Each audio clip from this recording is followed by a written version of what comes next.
30년 전 누군가 태식의 돈봉투를 가로채고 있었습니다.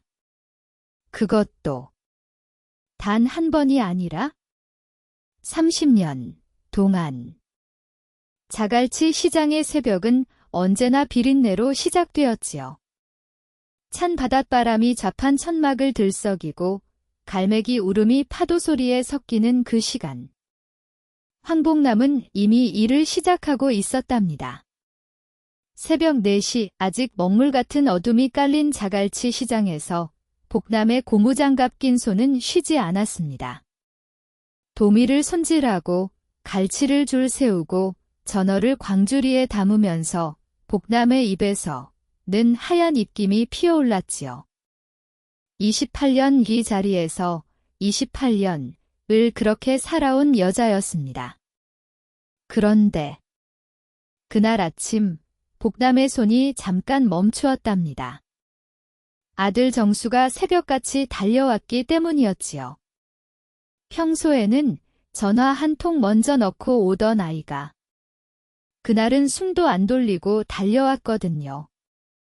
42살 정수의 이마에 땀이 맺혀 있었습니다. 겨울 새벽 찬바람 속에서도 그랬지요. 어머니 복남은 물기 젖은 손을 앞치마에 툭툭 닦으며 아들을 올려다보았답니다. 정수의 얼굴이 이상했거든요. 뭔가를 찾아낸 사람의 얼굴, 그러면서 또 그것을 믿지 못하는 사람의 얼굴이었지요. 거제. 아버지 주소 말이에요. 제가 찾아봤어요. 복남의 손이 다시 멈추었습니다. 광주리 위 전어 한 마리가 아직 살아서 꿈틀거렸지요. 복남은 그 전어를 물끄러미 내려다보다가 조용히 말했답니다.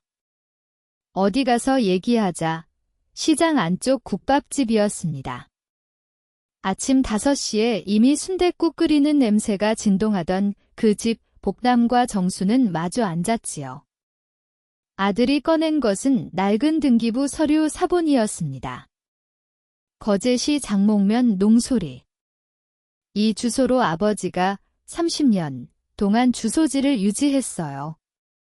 1993년부터요. 복남은 서류를 받아 들었답니다. 굵고 마디진 손가락 끝이 종이 위를 천천히 짚었지요. 농소리. 거제도의 끄트머리, 바람이 많은 그 동네. 아버지가 거기서 뭘 했다는 거냐? 정수가 다른 종이를 꺼냈습니다. 거제 일대 건설 현장 인부명부 사본이었지요. 1994년, 1996년, 1999년, 2001년. 황태식이라는 이름이 거듭거듭 나타났답니다. 공사판이에요. 아버지가 거제 공사판을 30년 동안 전전했어요. 복남은 순댓국 그릇을 가만히 밀었습니다. 입맛이 없었거든요. 아니, 정확히는 무언가가 목구멍 위로 치밀어 올라와서 아무것도 삼킬 수가 없었지요. 태식이, 당신이 거기 있었구나. 내가 자갈치에서 비린내 맡으며 애들 키울 때 당신은 거제 공사판에서 시멘트 먼지를 뒤집어 쓰고 있었구나. 눈물이 올라오려 했지만 복남은 참았습니다. 28년 동안 이 시장에서 버텨온 여자였으니까요. 울면 지는 거라고 그렇게 살아온 여자였으니까요. 그래서 거기 가볼 거냐? 정수가 고개를 끄덕였습니다. 가봐야죠. 어머니도 같이 가시겠어요?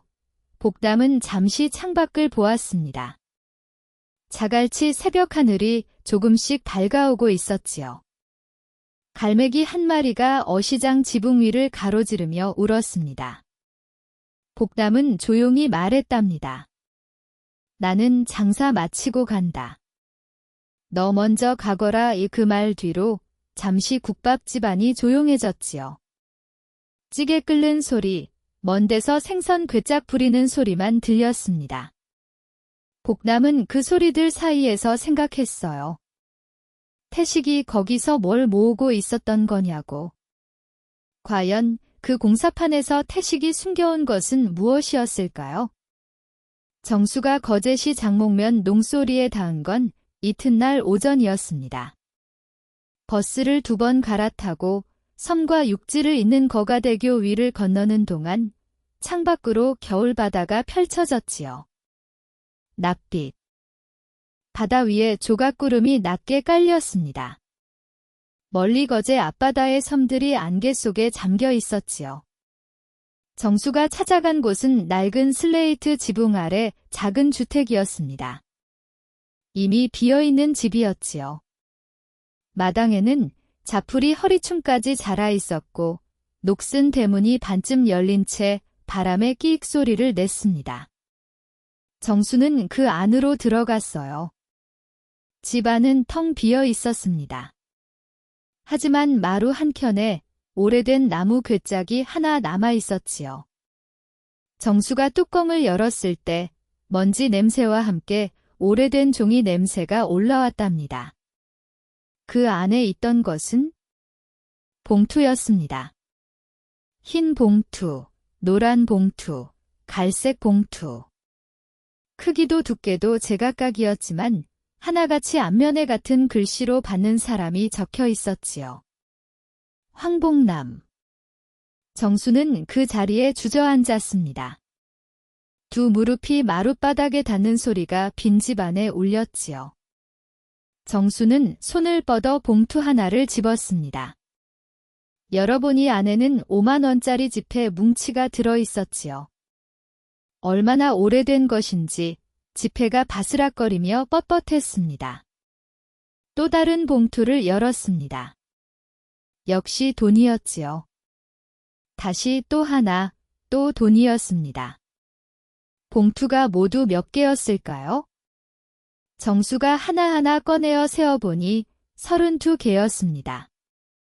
32개의 봉투에 저마다 액수는 달랐지만 저마다 아버지의 손글씨로 날짜가 적혀 있었지요. 1994년 3월, 1995년 추석, 1997년 설, 2000년 봄, 2003년 여름. 해마다 철마다 아버지는 봉투를 만들었더군요. 복남에게 보내려고. 보내지 못하고 쌓아두었던 봉투들이 거기 있었습니다. 정수의 눈에서 눈물이 뚝 떨어졌습니다. 마룻바닥 위로. 먼지 묻은 마룻바닥 위로. 왜 붙이지 못했을까요? 왜 아버지는 이 봉투들을 30년 동안 쌓아두고만 있었던 걸까요? 봉투 맨 밑에서 정수는 오래된 메모지 한 장을 찾아냈습니다. 아버지 글씨였지요. 손재명이 알면 안 된다. 알면 복남이가 위험하다. 정수는 그 메모지를 두 손으로 들고 한참을 바라보았답니다. 빈집 밖에서는 겨울 바닷바람이 자풀을 쓸어내리는 소리가 났지요.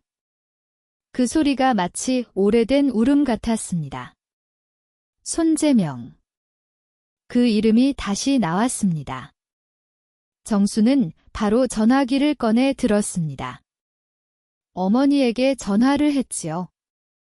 자갈치 시장 좌판 위에서 전화를 받은 복남의 얼굴이 굳어졌습니다. 정수가 봉투 이야기를 꺼내는 순간 복남의 손이 갈치 비늘 위에 멈추었지요. 봉투가 32개? 예, 어머니. 전부 어머니 앞으로 쓰여 있어요. 날짜도 다 달라요. 아버지가 해마다 만든 거요. 복남은 아무 말도 못했습니다. 겨울 자갈치 바닷바람이 복남의 귀를 때렸지요. 복남의 눈에서 뭔가가 뜨거워졌지만 그게 눈물이 되기 전에 복남은 이를 악물었답니다. 가져와라. 일단 다 가져와. 그날 저녁 복남의 작은 단칸방 아랫목에 봉투 32개가 펼쳐졌습니다. 복남은 무릎을 꿇고 앉아 하나씩 열어보았지요. 지폐들이 오래된 냄새를 풍기며 손끝에 닿았습니다. 1997년 설 봉투에는 20만 원이 들어 있었지요. 2000년 봄 봉투에는 35만 원, 2004년 겨울 봉투에는 50만 원이었답니다. 다 합치면 얼마였을까요? 정수가 계산기를 두드렸습니다. 복담은 보지 않았어요. 알고 싶지 않았거든요. 아니, 정확히는 알면 안 될 것 같았습니다.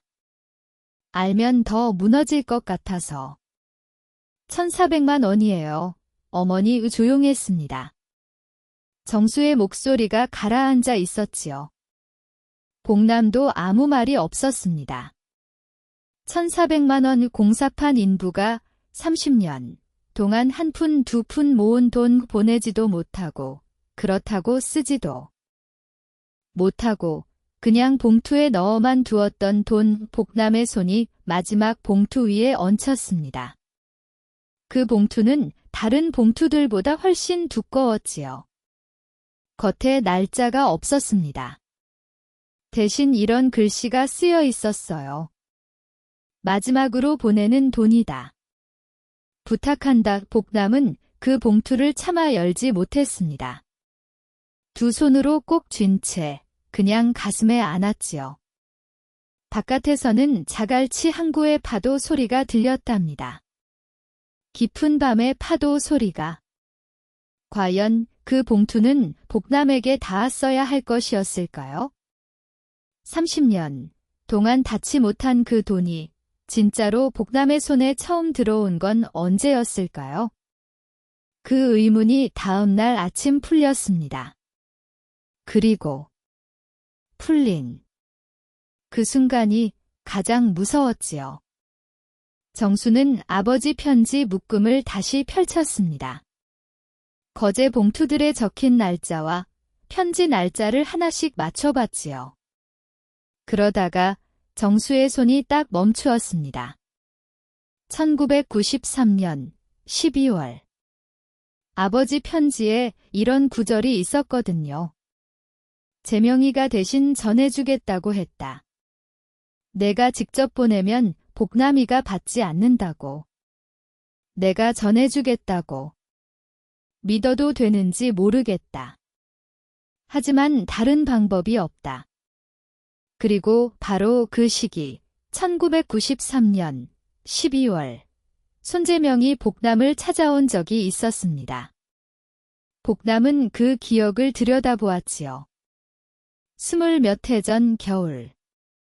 손재명이 자갈치 좌판 앞에 나타났던 날 그자가 뭘 갖고 왔었더라.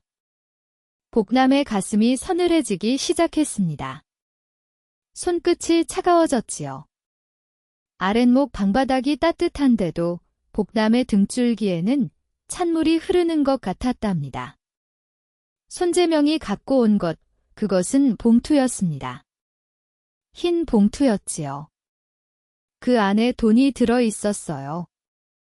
그리고 손재명은 이렇게 말했었습니다. 태식이가 보낸 이혼 합의금이요. 200만 원이요. 도장 찍으면 끝이요. 복남은 그 자리에서 손이 떨렸습니다. 지금 이 순간 아랫목에 앉아서도 그때의 떨림이 다시 올라오는 것 같았지요.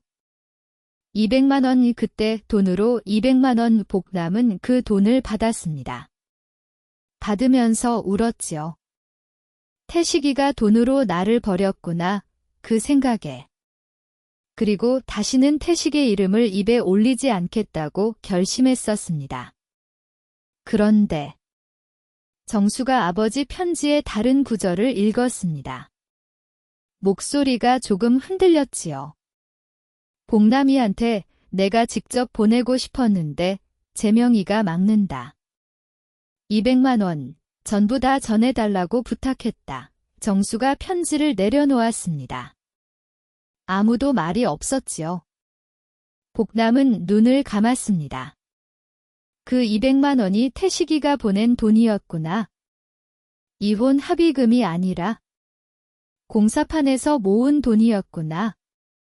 그걸 손재명이 가져다 주면서 이혼 합의금이라고 거짓말을 한 거구나. 태식이가 보낸 마지막 돈 봉투가 복남의 손에 이혼 합의금으로 들어온 겁니다. 복남은 눈을 뜰 수가 없었습니다. 눈을 뜨면 눈물이 쏟아질 것 같아서. 아랫목 따뜻한 방바닥 위에서 복남의 어깨가 조금씩 흔들렸지요.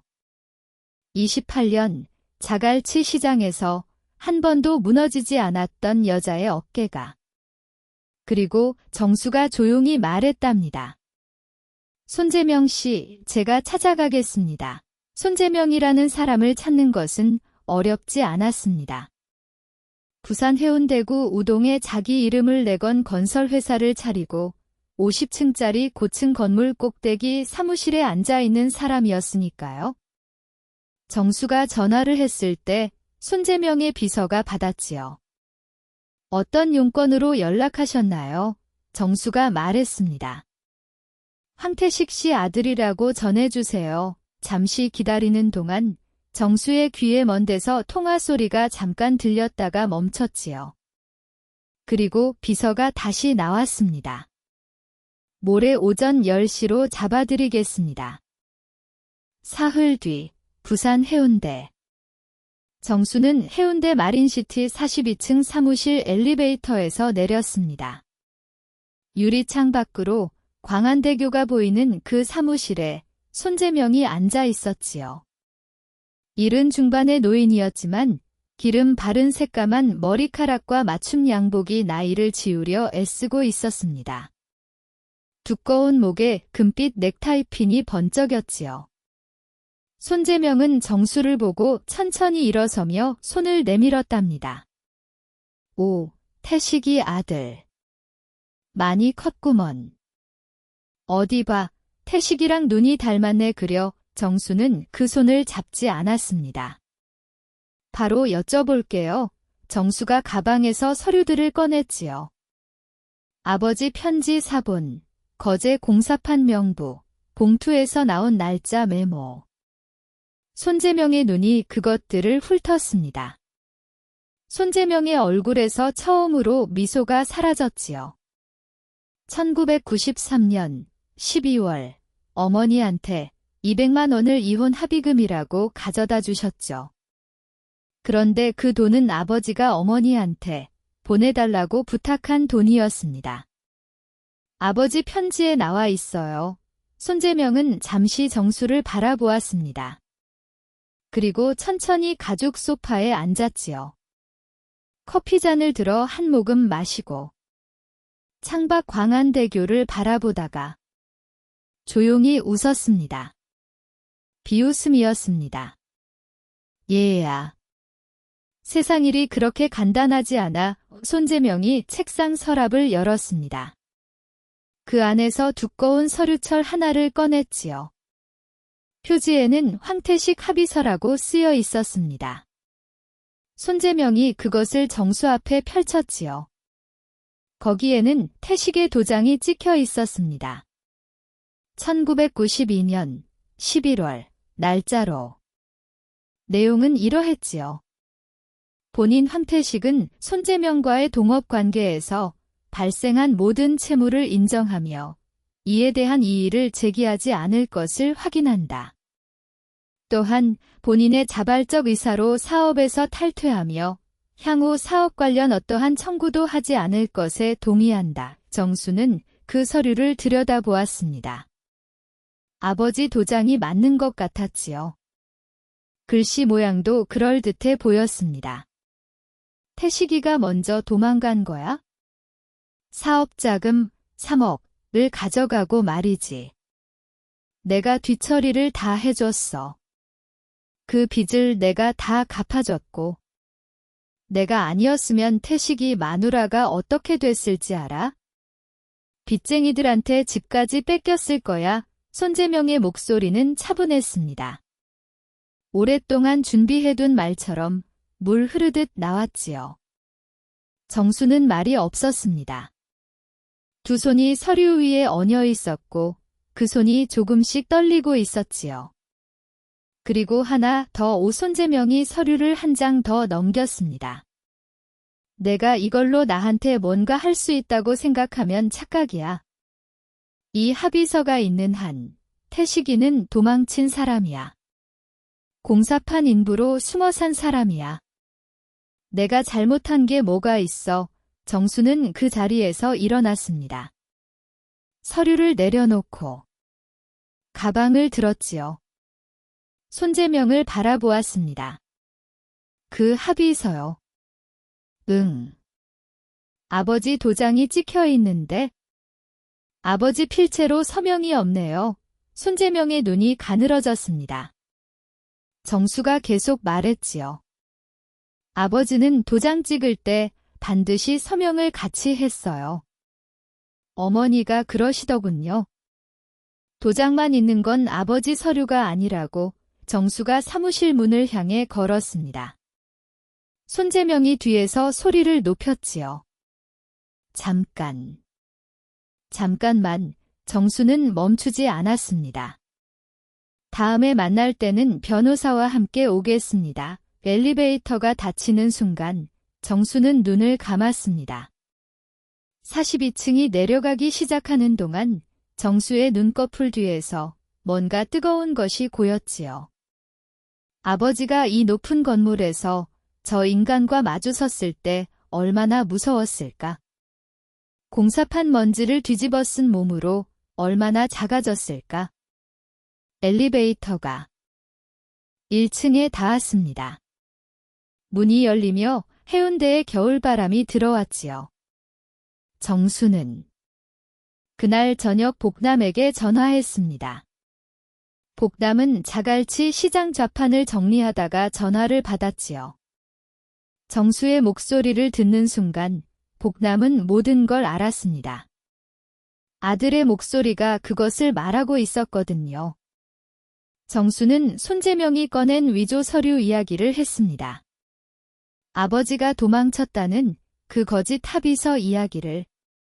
복담은 듣는 동안 아무 말이 없었지요. 손에 들고 있던 생선 손질 칼을 천천히 내려놓았습니다. 자갈치 좌판 위 형광등이 깜빡였지요.